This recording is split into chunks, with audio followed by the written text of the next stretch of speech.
하나님의 말씀 요한계시록 2장 18절부터 29절 우리 서로 교독하시겠습니다.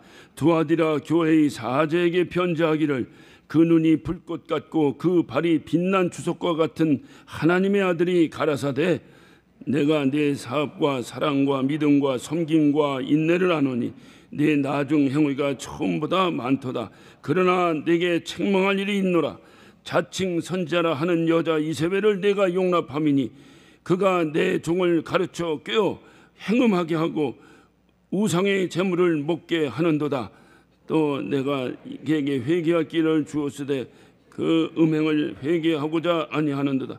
볼지어다 내가 그를 침상에 던질 터이요 또 그로 더불어 간음하는 자들도 만일 그의 행위를 회개치 아니하면 큰 환난 가운데 던지고 사망으로 그의 자녀를 죽이리니 모든 교회가 나는 사람의 뜻과 마음을 살피는 자인 줄 알지라. 내가 너희 각 사람의 행위대로 갚아주리라. 두아디라에 남아있어 그 이 교훈을 받지 아니하고 소위 사단의 깊은 것을 알지 못하는 너에게 말하니 다른 짐으로 너에게 지울 것이 없노라. 다만 너에게 있는 것을 내가 올 때까지 굳게 잡으라. 이기는 자와 끝까지 내 일을 지키는 그에게 만국을 다스리는 권세를 주시니 그가 절장을 가지고 자기 질그를 깨트리는 것 같이 하리라. 나도 내 아버지께 받은 것이 내가 또 그에게 새벽별을 주리라. 귀 있는 자는 성령이 교회들에게 하시는 말씀을 들을지어다. 아멘. 요한계시록은 소아시아에 있는 7개 교회를 향해서 이제 쓴 글이 요한계시록입니다. 특별히 이 요한계시록에는 그 7개 교회에 대해서 이제 서론을 시작하고 있는데 칭찬을 받은 교회가 2교회가 있습니다. 그게 빌라델피아 교회와 서머나 교회입니다. 또 책망만 들은 2교회가 있습니다. 하나는 사대교회요, 하나는 라우디게아 교회입니다. 또 칭찬도 듣고 책망도 들은 교회가 3교회가 있습니다. 이는 에베소 교회, 버가모 교회, 두아디라 교회가 바로 그렇습니다. 오늘 본문은 그 중에 그 책망도 듣고 칭찬도 들은 3교회 중에 하나인 두아디라 교회에 대해 이제 말씀을 드리고자 합니다. 이 두아디라라고 하는 이 지역은 상당히 산업이 발전한 그런 지역입니다. 특별히 직조 산업이 발달했고요, 또 염색업이 발달했고요, 피역 산업이 발달했고 도기 산업이 아주 발달하고 성행했던 그런 곳입니다. 여러분 혹시 사도행전을 읽다가 기억나시는 분이 계실 것 같은데요. 빌립보 교회의 시드 멤버였던 창립 멤버였던 이제 그 루디아라고 하는 그 집사를 여러분 기억할 것입니다. 자주장사. 이 자주장사에 대한 염색을 해서 염색된 옷감을 파는 사람 자주장사 루디아를 기억할 것인데 이 루디아도 바로 두아디라 지역의 사람입니다. 이런 산업이 아주 발달하다 보니까 이제 이런 상업의 어떤 그 이제 협동조합이 같은 길드, 우리 중세시대 때도 길드가 있었죠. 이런 길드가 아주 길드라고 하는 조합체가 아주 발달해 있었습니다. 이 길드에 그래서 이 길드가 하도 이 발달하다 보니까 무슨 장사를 하거나 뭐를 할 때마다 이 길드에 가입하지 않고는 참으로 그 이제 그 장사를 하거나 먹고 살기가 참 힘드는 그러한 어떤 지경에 처해 있었습니다.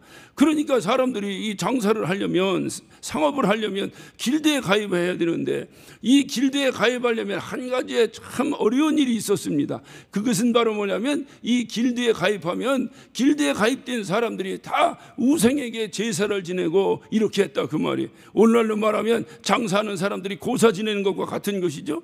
이렇게 제사를 우상하게 제사를 지내고 이렇게 하는 이 어떤 그 이제 그 길드의 하나의 조직이었습니다. 그렇기 때문에 이 다른 사람들은 그것이 아무런 문제가 없는데 그리스도인들에게는 참으로 힘든 일이었습니다. 길드에 가입해야 장사도 잘 되고 돈도 많이 벌고 뭔가 이제 어떤 사업에 성공할 수 있겠는데 가입을 하자니 우상 숭배를 해야 되고 이런 아주 어려운 이런 어떤 이제 상황에 그리스도인들이 접해 있었습니다. 예, 이런 힘든 상황에서도 하나님께서는 이 두아디라 교회를 아주 칭찬하십니다.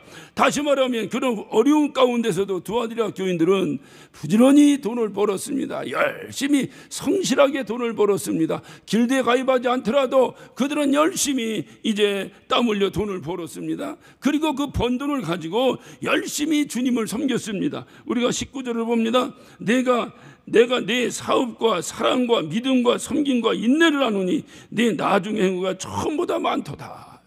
아주 극찬을 하셨습니다. 여러분 예배석 교회를 아시죠? 예배석 교회가 많은 칭찬을 들었습니다. 그럼에도 불구하고 하나님의 책망을 들은 것 중에 하나는 너희 첫사랑, 처음 사랑을 잊었다. 다시 말하면 처음에는 뜨거웠는데 나중에는 미직지근해졌다 그 말이죠. 그런데 오늘 이 두아디라 교회를 향해서는 반대의 말씀하십니다. 처음, 다시 말하면 네 행위가, 나중 행위가 처음 것보다 훨씬 많았다. 다시 말하면 처음보다 나중에 훨씬 잘하고 있다는 거예요. 이거 굉장히 힘든 일입니다. 처음에는 잘할 수 있어요. 처음에는 뜨거운 마음으로 뭘 할 수 있어요. 나중까지 그것이 잘 된다는 것이 참으로 힘든 일인데 오늘 이 두아디라 교회는 바로 그런 교회였습니다. 그러니까 하나님이 극찬하셨어요. 야, 이렇게 훌륭한 교회다 이 말이에요. 그러니까 이 교회가 바로 이런 교회였었는데 이렇게 주님을 섬기며 칭찬됐던 두아디라 교회가 위기에 직면했습니다. 그 이유는 오늘 이 말씀에 나오는 이세벨이라고 하는 여인이 교회에 입교했기 때문입니다. 자칭 선지자라 그랬죠. 자칭 선지자. 20절 그가 그러나 내게 책망할 일이 있노라. 자칭 선지자라는 여자 이세벨을 내가 용납함이라 그랬습니다. 자칭 선지자. 다시 말하면 그러니까 아마 이 사람은 이 당시에 그 루아디아 지역에 있는 그 길드, 다시 말하면 상업하는 사람들의 협동조합인 길드에 아마 그 우상 숭배를 하는 자로서 아주 큰 손이었던 것 같습니다. 그러니까 이 사람이 자칭 선지자라. 무슨 선지자냐? 우상 숭배하는 선지자라 그 말이에요. 자칭 선지자인데 이 선지자가 이세벨이라고 하는 여인인데 이 이세벨이라고 하는 이 여인은 사실은 이 여인의 이름이 아니라 별명입니다. 여러분 이사벨이 누구예요? 이사벨은 그 북왕국 이스라엘의 7대 왕인 아합 왕의 부인입니다. 그는 이제 그 아합 왕에게 시집 오면서 그가 섬기던 자기 나라에서 섬기던 우상인 바알과 아세라 신을 끌어들여서 그래서 이 북왕국 이스라엘을 완전히 우상 천지로 만든 사람이 바로 이사벨입니다. 사치하고 교만하고 우상 숭배하고 그래서 하나님은 아주 음란한 여인으로 취급하는 여자가 바로 이 이사벨입니다. 그러니까 오늘 자칭 선지자라고 하는 이 여인이 이사벨이라고 불리게 된 중요한 이유는 아마 그런 여인이었던 것 같아요. 우상을 숭배하고 화려하고 사치하고 그리고 교만하고 부유하고 돈 많고. 그러니까 이 사람이 교회에 입교했습니다. 그러니까 이 사람이 영적으로 아주 음란하고 부유했던 이 여자가 교회에 입교했는데 이 여자가 이 칭찬했던 두아디라 교회가 이 어떻게 해서 이런 어떤 우상 숭배자를 용납했을까요? 이것이 참 딜레마입니다. 하나님부터 칭찬 들은 교회입니다. 내 나중 행위가 처음 거보다 많도다라고 칭찬 들었던 이 어마무시한 이 어떤 이 두아디라 교회가 어떻게 이렇게 우상 숭배자인 이 영적으로 음란한 여인의 어떤 그를 용납했을까요? 이 단어가 아주 중요합니다. 여러분 20절을 잘 봅니다. 그러나 내게 책망할 일이 있노라. 자칭 선지자를 하는 여자 이사벨을 내가 용납함이니 그가 내 종을 가르쳐 꿰어. 그래서 꿰어 꼬였다는 거예요. 오늘날 우리가 죄악으로 자꾸 이게 어떤 안 가려고 해도 빠지고 안 가려고 빠진 이유가 뭐냐? 꼬임 받아서 그래요. 이 꿰었다는 단어는 마귀에게 주로 쓰는 단어입니다. 마귀가 꿰었다. 우리를 유혹했다 그 말이에요. 그러니까 이 여인이 꿰었는데 이 여인이 꿰었다고 해서 어떻게 넘어갈 수 있는가? 아까도 제가 말씀드렸습니다. 이 여인이 길드의 큰 손이에요. 어떻게 보면 세상적인 명예도 있는 사람입니다. 돈도 많은 사람입니다. 아주 화려한 여자입니다. 만약에 누추하고 아무것도 가질 것 없고 보잘것없는 여인이 와서 꼬였다면 넘어가겠습니까? 이게 인간의 허물이라 그 말이에요. 그러니까 그렇게 하나님의 칭찬을 듣던 교회도 돈 많은 여인이 와서 꼬이니까 넘어갔다. 세상의 권력을 가진 여인이 와서 꼬이니까 넘어갔다 그 말이. 그래서 교회에서는 세상의 권력이나 명예나 물질을 가지고 사람을 평가하면 안 됩니다. 교회에서 임직식을 할 때도 저 사람이 세상에서 뭐 하는 사람이니까, 저 사람이 돈이 많으니까, 저 사람이 배움이 많으니까, 여러분 이런 것으로 교회 임직의 기준을 잡으면 안 됩니다. 반드시 그 사람에 의해서 교회는 책망을 받습니다. 이게 이 두아디라 교회를 향해서 우리에게 경고하시는 거예요. 교회에서의 판단은 믿음입니다. 어떤 교회 일을 맡아서 하더라도 그 사람에게 믿음이 있느냐 없느냐가 판단되는 거예요. 그 사람이 신앙생활 잘하느냐 못하느냐가 그것으로 그 사람을 판단해야지. 그 사람의 어떤 세상적 명예나 어떤 세상적 어떤 학식이나 배움의 어떤 무엇이나 또는 어떤 물질의 어떤 많고 적음으로 그 사람을 평가한, 그거는 그 순간부터 교회의 기능을 잃어버리는 거예요. 오늘 이 이사벨은 바로 그러한 여인이었어. 그러니까 꼬였다 이 말. 꼬이니까 뭡니까 두아디라 그 열심히 신앙생활하던 이들이 다 넘어가 버려. 이것을 우리 하나님께서 가슴을 치시면서 책망하시는 거예요. 어떻게 그렇게 넘어갈 수 있느냐 이 말이에요. 이 여인이 뭐라고 꼬셨냐? 야, 너희들 교회에서 이렇게 어떤 신앙생활 하는데 너희들 신앙생활 한다고 길드에 가입하지 아니하고 이렇게 신앙생활만 하다 보니 힘들고 어렵지 않냐? 생활이 얼마나 고달프냐? 그래 원래 교회 다니는 사람이 세상에 살 때 이 고달픈 겁니다. 왜냐하면 하도 하지 말아야 될 제약들이 많기 때문에 그것을 어떤 가려가며 일을 하려니 아무것도 안 가리고 마음껏 일하는 사람하고 어떻게 그게 싸움이 되겠습니까? 힘들고 어렵습니다. 하나님의 보호하심과 인도하심이 아니면 결코 살 수 없는 것이 그리스도인의 삶입니다. 그러니까 이 당시에 두아디라 교회 교인들도 그렇다 이 말이에요. 열심히 돈을 벌어서 하나님께 충성하고 봉사하고 사랑하고 어떤 나중에 처음보다도 훨씬 더 잘하는 이렇게 훌륭한 교인이 된 것은 이들이 세상과 타협하지 아니하고 어찌하든지 열심히 하나님 말씀대로 살면서 열심히 땀 흘려 살았기 때문에 그러한 칭찬을 들을 수 있었는데 이사벨이라는 여인이 들어와서 꼬입니다. 거기에 넘어가 버렸어요. 그 여인이 꼬입니다. 야, 니들 길드에 가입하면 얼마나 쉽게 돈도 벌 수 있고 얼마나 사업도 잘 될 수 있는데 왜 니들 그러느냐? 그러니까 이들에게 딜레마가 있습니다. 길드에 가입하면 우상숭배를 해야 되는데 우리는 그걸 할 수 없기 때문에 가입할 수 없습니다. 그때 이 여인이 얘기하는 거예요. 야, 그게 우상숭배라고 생각하냐? 그건 하나의 세상에서 하나의 요식행위이고 하나의 문화고 하나의 전통이고 그런 것이지 무슨 그것이 우상이냐? 그런 거 다 따지고 어떻게 사냐? 그러지 말고 내가 길드에 가입하고 해서 열심히 돈 벌어서 더 많은 돈을 가지고 하나님께 충성하면 되지 않겠느냐? 오늘날 그런 소리 하는 분들 꽤 있죠. 바로 이게 문제라는 게 문제. 그러니까 그렇구나. 그거는 그냥 세상 사람들이 그냥 장사하기 위해서 하는 하나의 요식행위고 하나의 어떤 문화고 하나의 전통이라면 그것이 꼭 주님이 말씀하시는 우상숭배라고 얘기할 것까지 없지. 너무 그렇게 어떻든 생각해서 신앙생활을 어렵게 할 필요가 뭐 있겠느냐 하고 자기 스스로의 합리주의에 빠져버립니다. 그리고 가서 길드에 가입하는 거예요. 네 행위가 처음 행위보다 나중 행위가 훨씬 복되고 착하다라고 칭찬했던 하나님의 칭찬이 무색할 정도로 이 두아디라 교회가 변질되기 시작하는 거예요. 우리의 신앙생활을 잘 뒤집어 보세요. 이것이 우리의 근대사회도 있었어요. 바로 신사참배입니다.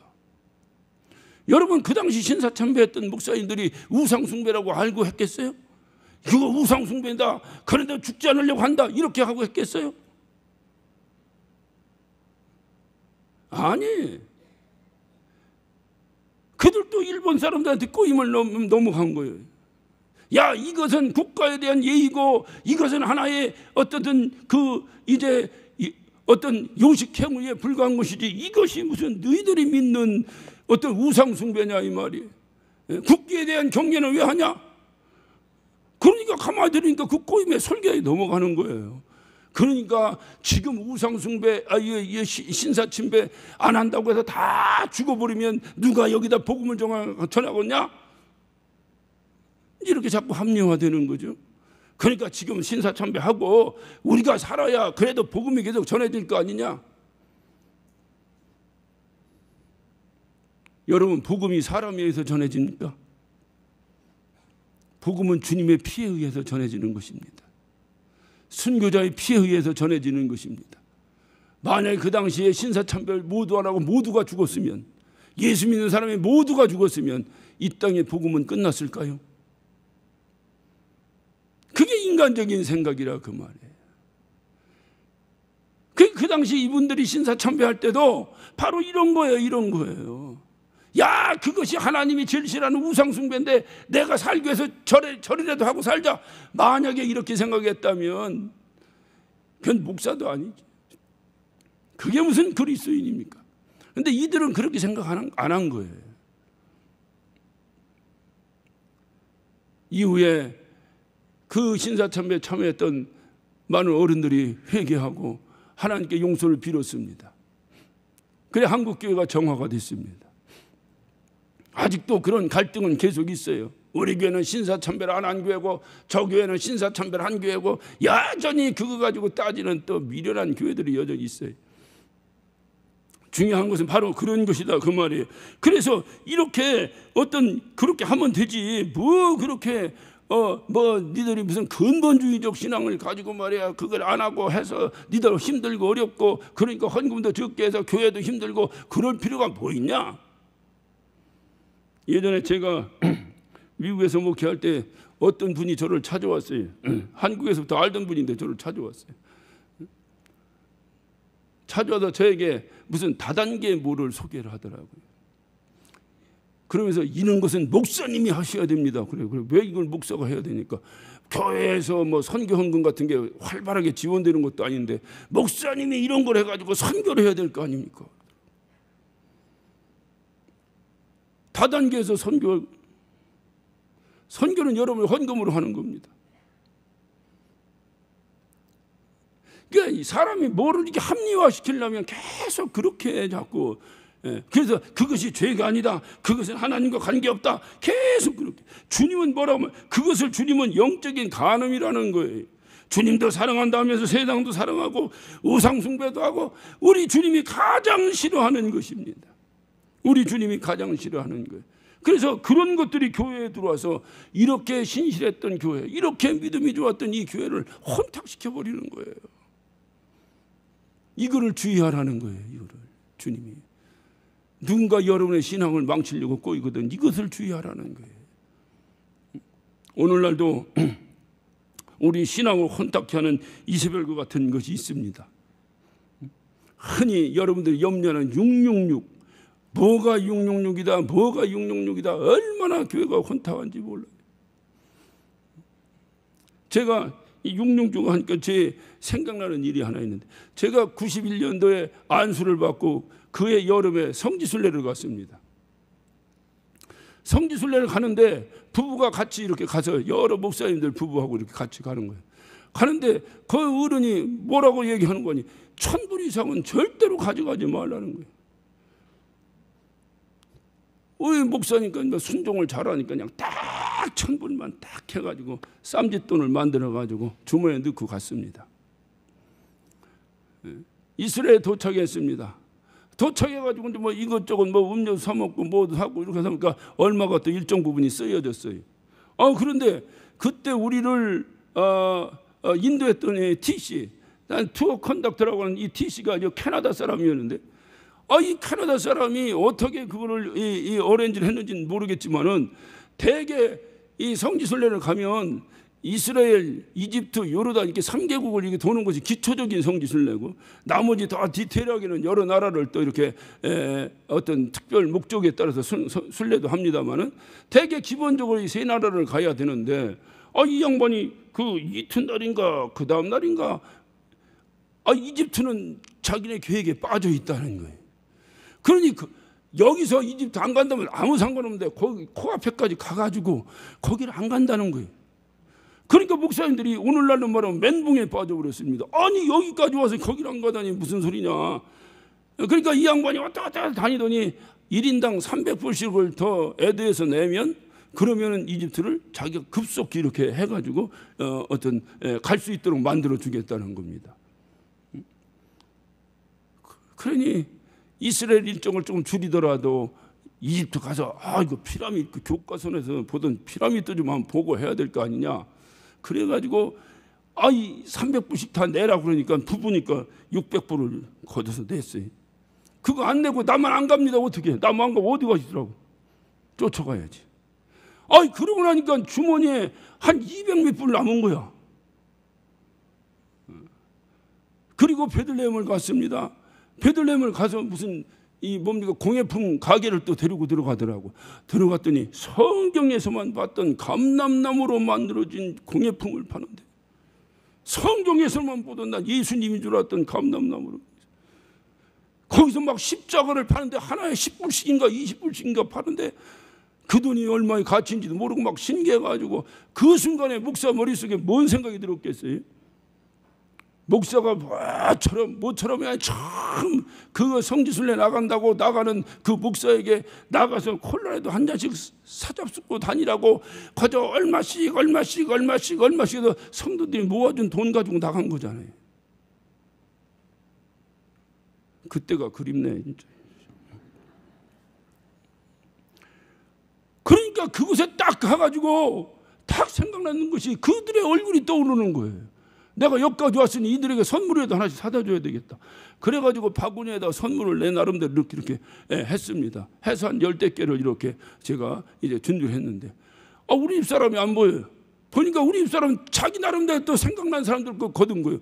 와서 계산하려고 보니까 300불, 400불이 넘어가는 거예요. 돈은 200몇 불밖에 없는데. 거룩한 땅 홀리랜드에 가서 싸웠어요.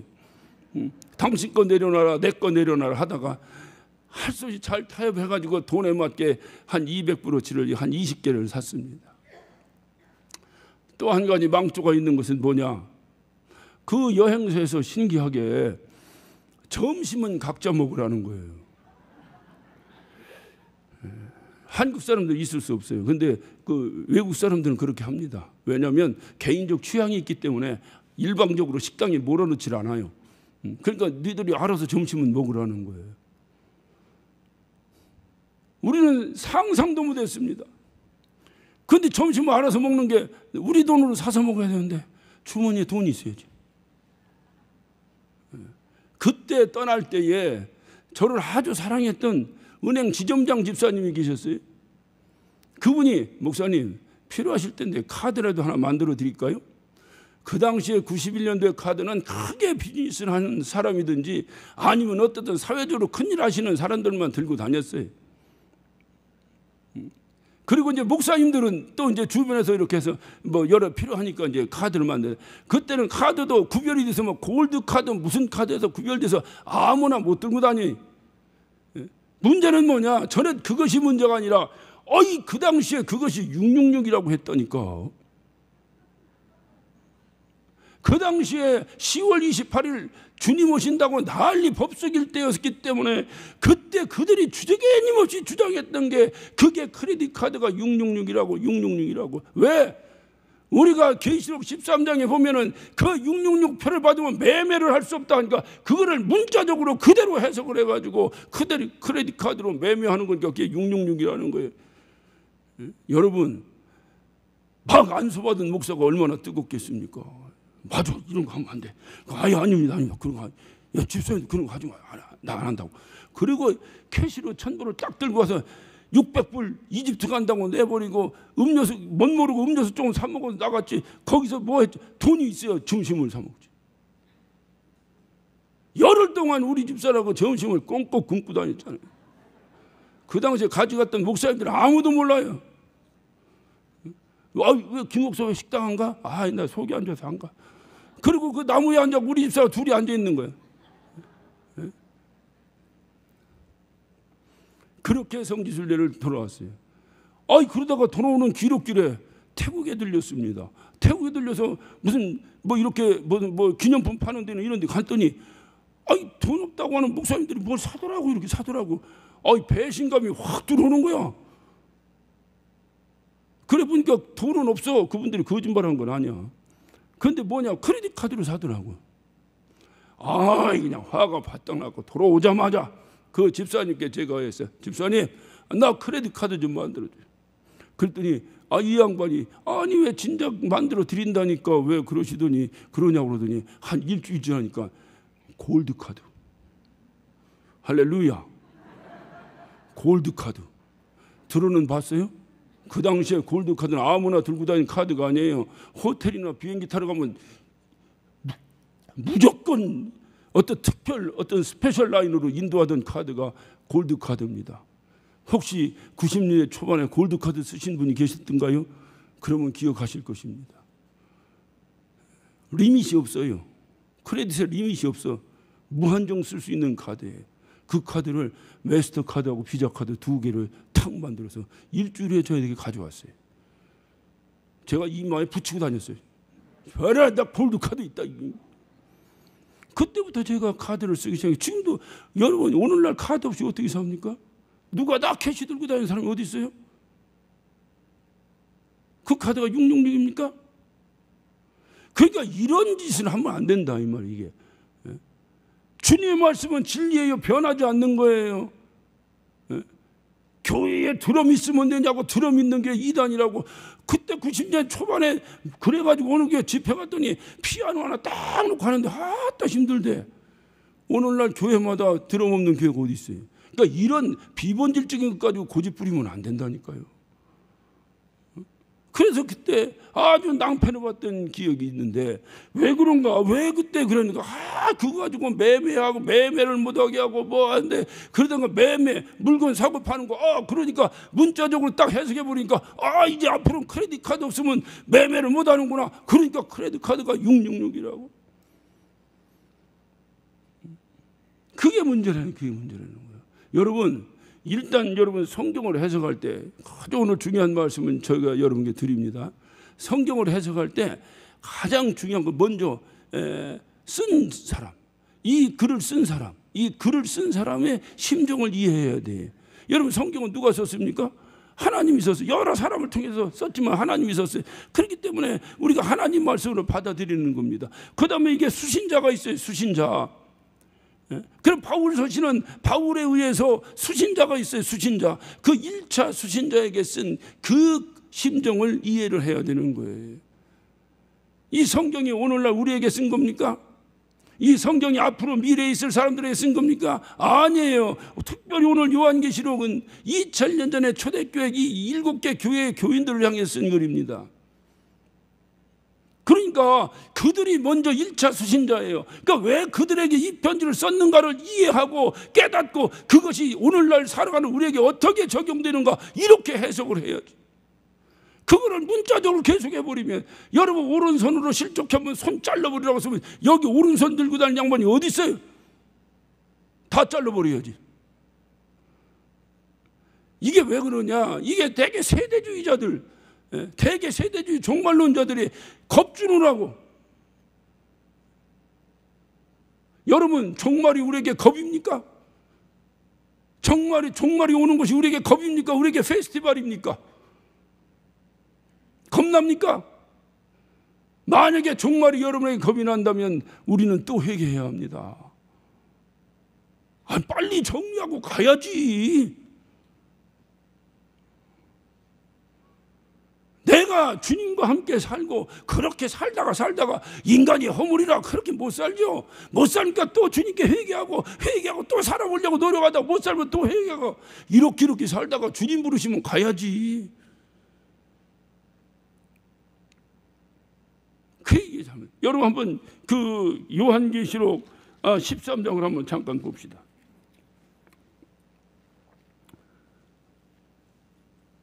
13장 16절 봅니다. 저가 모든 자 곧 작은 자나 큰 자나 부자나 빈궁한 자나 자유자나 종들로 그 오른손이나 이마에 표를 받게 하고 누구든지 이 표를 가진 자 외에는 매매를 못하게 하니 이 표는 곧 짐승의 이름이라 그 이름이 수라. 자 봐요. 여기서 이들이 말하는 매매를 하지 못하게 한다. 그러니까 이게 이제 666이라는 표를 받으면 매매를 못하게 하니까 매매와 연결되니까 크레딧 카드니 뭐니 해가지고 이게 보통 혼탁한 일이 아니. 여러분 이 말씀의 1차 수신자가 누구라고요? 누구라고 그랬어요? 초대교회 사람들이라니까요. 초대교회 사람들은 크레딧 카드가 뭔지 모르고 산 사람이에요. 초대교회 사람들이 무슨 베리피케이션 칩, 오늘 줄여서 베리칩이라고 하는 그런 거 모르고 산 사람이에요. 그 사람들이 QR코드가 뭐예요? 모르고 산 사람이에요. 그러니까 이 당시에 이것은 바로 길드 조직을 얘기하는 거예요.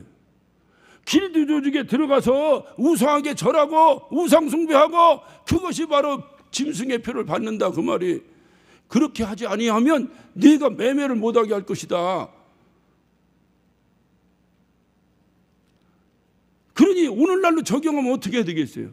우상 숭배하지 마라. 뭐 여러 가지 적용도 되겠지만 오늘날 적용하면 어떻게 우상 숭배 안 하는 것은 왜냐? 예수 믿으니까 안 하죠. 안 하면 이렇게 먹고 살기 힘들어지는, 내가 목숨을 내놓고 신앙생활을 하지 않으면 안 될 때가 도래할 것이라는 걸 경고하는 거예요. 그러니까 오늘날 저와 여러분은 이것을 주의해야 돼요. 이것을 주의해야 되는 거예요. 앞으로 예수 믿고 앞으로 교회 신앙생활 할 때는 목숨을 내놓지 않고는 어려운 시대가 온다는 거예요. 그거를 우리가 생각해야 되는 거예요. 우리 마음속 가운데. 이게 참으로 무서운 일이에요. 그래서 오늘날 우리에게 이런 부분들이 참으로 이제 여러 가지 어려워요. 그래서 교회에서 무슨 QR코드나 뭐를 하라고 하면 또 그것이 또 666이냐 뭐냐. QR코드라고 하는 것은요, 그런 걸 얘기하는 거 아니에요. QR코드는 그거 아니에요. 퀵 리스폰스. 빨리 응답하는 거예요. 그걸 QR코드라고 줄여 QR코드라고 한 거예요. 여러분 보세요. 좀 빨리 나가는 교회들은요, 이 주보에다가 QR코드 박아놨습니다. 그래서 교회 소식을이나 교회 소개할 때 QR코드가 있어요. 전화기로 QR코드만 딱 찍으면 그 교회에 대한 모든 정보를 다 얻을 수 있어요. 훗날 지나면 그것도 또한 하나의 해프닝이 될 것이다 그 말이에요. 단 중요한 것은 QR코드를 안 받으면 너희들 다 죽여버리겠다든가 이런 거 무슨 바코드니. 여러분 병원에 가니까요, 바코드 없이는 움직이지 못하겠더라고요. 어디 가든지 바코드 쪽으로 뭐도 나오고 하지, 그냥 가서 이름 대버리면 골치 아픕니다. 이거 치느라고. 이런 것들이 오늘날 우리가 주의해야 된다. 그래서 이 요한계시록의 이 말씀은 이 당시에 초대교인들을 위로하기 위해서 쓴 글인데, 이들에게 지금 오늘날 바코드니 크레딧 카드가 무슨 소용이 있냐 이 말이. 단지 우리에게 적용하기는 그런 것들이 혹시라도 그런 것들이 배교의 근거가 되고 그것들이 하나님을 멀리하는 근거가 된다면 그건 결사코 목숨 걸고 해서는 안 되는 일이죠. 그러니까 이것을 매매니 뭐니 하니까 그렇게 한 거예요. 그리고 이 666이라는 건 사람의 이름이라고 했지, 어디 그것이 바코드니 무슨 이런 거 아니에요.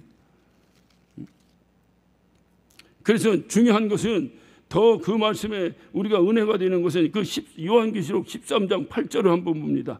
8절을 보면 죽음을 당한 어린 양의 생명책에 창세 이후로 농명되지 못하고 이 땅에 사는 자들은 다 짐승의 경배하리라. 생명책에 이름이 기록되지 않은 자는 다 우상에 절할 것이다 그 말이에요. 제가 여러분에 묻습니다. 여러분 생명책에 이름이 기록되어 있나요? 여러분 생명책에 이름이 기록되어 있습니까? 그러면 여러분은 결단코 이런 짓 안 할 거예요. 성경이 말하잖아요. 생명책에 기록되지 않은 사람이 그 짓을 한다. 그러니까 생명책에 기록된 사람은 안 할 거 아니에요. 만약에 하게 된다면 목숨 내놔야지. 목숨 내놔야지. 그런데 이런 것에 막 꼬여서 이세벨 같은 여자가 와서 꼬이고 그러면 또 거기에 넘어가고 이게 교회에 혼탁해진다. 단지 여러분 정말 경각심을 가지고 신앙생활을 해야 되는 때가 드디어 왔어요. 한 가지가 있습니다. 그것이 바로 포괄적 차별금지법입니다. 여러분 이것은 목숨 걸고 지켜야 돼요. 저는 포괄적 차별금지법이 통과된 캘리포니아에 살다 온 사람이에요. 한번 그거 방송시 한번 좀 비춰줘 볼까요? 예, 저게 뭔지 아세요? 캘리포니아 관공서와 유명한 레스토랑에는 이제는 저거를 다 붙여놨습니다. 저게 뭐냐? 레스트룸, 화장실 표시입니다. 화장실 사인판이에요. 여러분 우리나라에 화장실 가보세요. 바지 그려놓은 건 남자 화장실, 치마 그려놓은 건 여자 화장실 아닙니까? 이젠 그렇게 하면 차별이라는 거예요. 그래서 저렇게 해놨어요. 뉴트럴, 중립적인 사람도 있다는 겁니다. 자, 맨 이쪽이 누구예요? 누군지 모르지만 여자 아니에요. 예? 맨 이쪽이 누구예요? 여자. 중간이 그 다음에 뭐예요? 저게 문제라는 거예요. 치마도 아니고 바지도 아니고. 금지법이 통과되면 저 사인판을 화장실에 붙여야 됩니다. 교회에서 목사가 동성애가 어떠니 설교를 하면 이제 목사가 벌금을 내야 됩니다. 동성애자가 와서 목사에게 결혼 주례를 부탁합니다. 미국은 예수 믿는 자나 안 믿는 자나 결혼은 교회에서 하는 줄 알고 목사에게 부탁하잖아요. 동성애 때문에 거부하면 그 목사는 또 법적인 조치를 받아야 합니다. 이제 목회도 마음대로 할 수 없는 세상이 미국에 도래했어요. 학교 선생님들에게 동성애에 대해서 교육시키도록 지침이 내려졌습니다. 학교마다 저런 사인판이 화장실에 붙기 시작합니다. 어떻게 할 거예요? 어떻게 할 거예요? 여러분 주님도 말씀하셔요. 주님도 절대로 차별은 안 된다. 그 로마서 10장 12절에도 보면 헬라인이나 어떤 유대인이나 결코 차별이 없다고 우리 주님이 말씀하시잖아요. 차별하면 안 돼요. 차별하는 것이 가장 나쁜 겁니다. 인종차별, 빈부차별, 배움의 유무식의 차별, 남녀차별, 어떤 차별이도 있을 수 없어요. 주님 앞에서는 동등합니다. 이 아름다운 법에 음흉하게 끼어넣은 것이 하나 있습니다. 바로 동성애자도 차별하면 안 된다는 거예요. 여러분 차별은 그런 것이 아닙니다. 차별이라고 하는 것은 어떤 하나의 인권, 다시 말하면 남자 여자를 차별하면 안 되고 어떤 배움의 유무식을 차별하면 안 되고 인종 차별하면 안 되고 나라의 어떤 뭐를 차별하면 안 되고 비장애인과 장애인을 차별하면 안 되고 이런 것을 얘기하는데 죄도 차별하지 않습니까? 여러분 죄라고 하는 건 차별의 대상이 아닙니다. 죄라고 하는 건 차별의 대상이 아니에요. 죄는 뭐냐? 죄는 회개의 대상이지. 죄는 정죄하고 정죄함으로 그 정죄를 받아 회개하게 하는 것이 그것이 죄지. 누가 죄진 자로 죄를 차별하지 않습니까?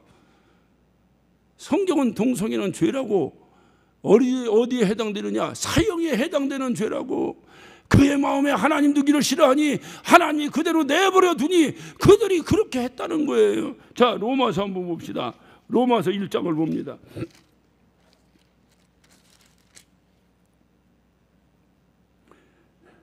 뭐 1장 전체를 읽어야 되겠지만 시간이 없으니까 26절부터 봅니다. 이를 인하여 하나님께서 저희를 부끄러운 욕심에 내버려 두셨으니 또 저희 여인들도 순리대로 쓸 것을 받고 영리로 쓰며 이와 같이 남자도 순리대로 여인 쓰기를 버리고 향하여 음욕이 부릴 듯하며 남자가 남자로 더불어 부끄러운 일을 행하며 아이고 뭐 읽기도 부끄럽네. 자 보세요.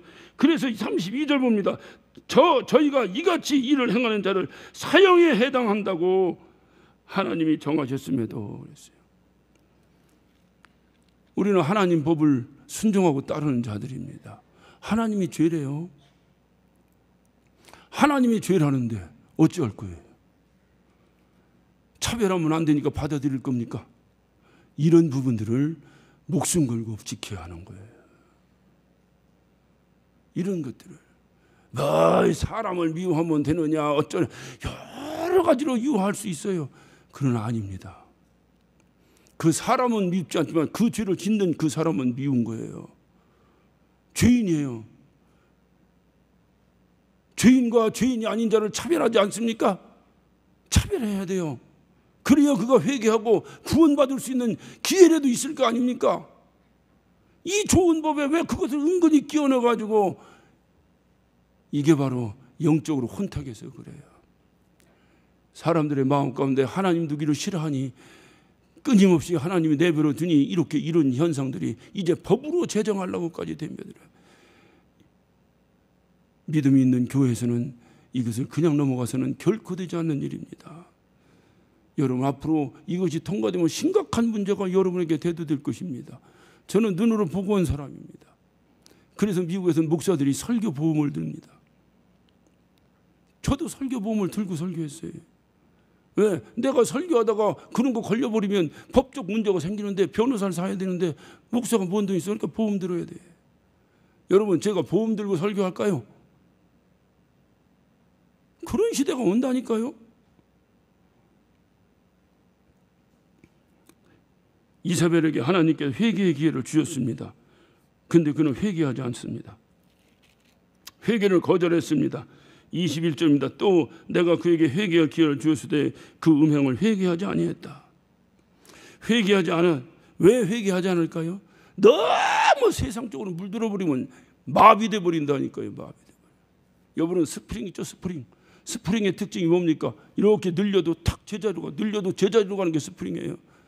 그렇다고 한없이 제자리로 갈 것 같습니까? 확 늘려보세요. 그대로 그만이지. 정신 차려야 됩니다. 회개가 안 된다는 거예요. 회개가 안 된다면 죄 짓는 것보다 더 무섭습니다. 완전히 하나님으로부터 끝난 사람, 회개가 안 되는 거예요. 이거 주의하라는 거예요. 이세벨이 바로 그런 사람이에요. 아무리 해도 안 된다는 거예요. 그래서 이런 사람에게 하나님께서 바로 이제 볼지어다 내가 그를 침상에 던질 거예요. 여기 침상이라니까 뭐 잠자는 침상을 말한 줄 아십니까? 병상을 얘기하는 거예요. 병상에 던지니까 아주 고통받아서 이제 병들어 죽게 만들어 버리겠다. 환난과 사망에 이르게 할 것이다. 그러나 중요한 말씀입니다. 그러나 24절입니다. 두아디라에 남아있어 이 교훈을 받지 아니하고 소위 사단의 깊은 것을 알지 못하는 너희에게 말하노니. 저는 이 말씀이 그렇게 와닿았어요. 그래서 설교 제목도 사단의 깊은 것을 알지 못하는 너희에게. 사단의 깊은 것을 이 말씀을 쉽게 표현하면 죄가 무엇인지 죄에 대해서 미련한 너희에게 그 말입니다. 사단이 하는 그런 괴력이나 이런 데에 미련해. 똑똑한치 하니까 넘어가는 거지. 미련해봐요. 죄에 대해서 미련해야 된다 이 말이에요. 죄에 대해서. 주님은 죄에 대해서 히브리서 12장 4절에 뭐라고 말씀입니까? 피 흘리기까지 싸워야 된다. 미련한 거예요. 아직까지 그 죄 용납하고 넘어가고 피 안 흘려야지. 이게 똑똑하다고 생각하는데 그게 아니에요. 사단의 깊은 것을 알지 못하는 너에게. 그러니까 내가 죄 짓고 헛헛한 이렇게 세상적으로 사는 데는 철저하게 미련하고 하나님 방법대로 사는 데는 철저하게 지혜로운 자, 그런 너희에게 그 말입니다. 우리 로마서 16장을 잠깐 한번 더 봅시다. 이 말씀을 이해하기 위해서 로마서 16장입니다. 19절입니다. 너희 순종함이 모든 사람에게 들리는지라. 그러므로 내가 너희를 인하여 기뻐하노니 너희가 선한 데 지혜롭고 악한 데 미련하기를 원하노라 그랬어요. 선한 데 지혜롭고 악한 데 미련하기를 원한다. 이것이 바로 오늘 주님이 말씀하신 거예요. 사단의 깊은 것을 알지 못하는 너희에게. 선한 데는 지혜롭고 악한 데는 미련한 너희에게 그 말입니다. 너희에게. 우리 주님께서 축복을 약속하셨어요. 바로 그 축복이 뭡니까? 그것은 바로 만국을 다스리는 권세. 그것은 하나님께서 예수에게 주신 권세라고 말씀하셨어요. 그 권세를 주신다는 거예요. 또 두 번째는 새벽별을 28절에 새벽별을 너에게 주리라. 새벽별이 누굽니까? 바로 예수입니다. 예수를 우리에게 허락하실 것이라는 겁니다. 세상의 노예가 되어 사는 것, 솔직히 그런 사람들 지혜로운 자가 아니라 내세의 소망이 없기 때문에 그렇습니다. 내세의 소망이 없기. 오늘날 교회는 이세벨 같은 수많은 유혹거리가 많이 있습니다. 그럼에도 우리가 이 유혹을 극복하고 이길 수 있는 중요한 힘은 오늘 주님 말씀하셨습니다. 사단의 깊은 것을 알지 못하는 너희에게. 오늘 이 말씀이 주님이 저와 여러분에게 하신 축복의 말씀으로 들으시기를 예수 이름으로 축원합니다. 너무 세상에 욕심내지 말고 그저 작은 욕심이, 그 세상의 욕심이 우리를 너무 추하게 만들어요. 너무 추합니다. 그가 욕심낼 것도 없어요. 주님 부르셔서 가면 되지. 그거 뭐 한다고 그걸 욕심을 내고 사람을 추하게 만들어 버립니다. 그런 부분에서 정말 우리를 이제 하늘날 소망 가지고 주님 말씀 순종함으로, 그래서 주님 만날 그때까지, 주님이 기다리시는 그 순간까지 주님은 우리에게 뭐라고 말씀하십니까? 25절입니다. 다만 너에게 있는 것을 내가 올 때까지 굳게 잡으라. 저와 여러분에게 있는 것이 과연 무엇입니까? 저와 여러분 안에 있는 그것이 무엇입니까? 주님이 선하다 하시는 그것이 있다면 그것을 주님 오실 그때까지 굳게 붙잡고 살아가라는 겁니다. 예전에 삼풍백화점이 무너졌을 때 구조대원들이 그들을 구출하기 위해서 몇 날 며칠을 고생하다가 드디어 한 무리의 이제 생존자를 찾았습니다. 그때 그 구조대가 한 1000마디 신문에 크게 났던 옛날 기억이 제가 나네요. 살아있어서 감사합니다. 지금까지 살아주셔서 감사합니다. 구조대가 그렇게 했다는 거예요. 저는 오늘 그 말씀이 주님의 심정으로 여러분에게 전하고 싶습니다. 주님이 우리를 마지막 때 부르실 때, 야, 네가 이세벨의 꾀임에 넘어가지 아니하고 거룩하게 살아줘서 고맙다. 주님의 칭찬 듣는 저와 여러분 되시기를 예수 이름으로 축원합니다. 기도하십시다. 오늘 시간 우리 다 같이 한 목소리로 기도하실 때, 하나님, 우리가 많은 미혹의 시대에 살고 있습니다. 하나님, 이 미혹의 시대에 과연 우리는 어찌해야 되겠습니까? 하나님, 이 미혹의 시대에 과연 우리는 어떻게 살아야 되겠습니까? 하나님, 주님이 옳다 하는 것, 주님이 선하다고 하신 것, 내게 있는 것 굳게 붙잡고 주님 오시는 날까지 승리하는 우리 모두가 되게 하여 주시옵소서. 우리 다 같이 한 목소리로 기도하십니다.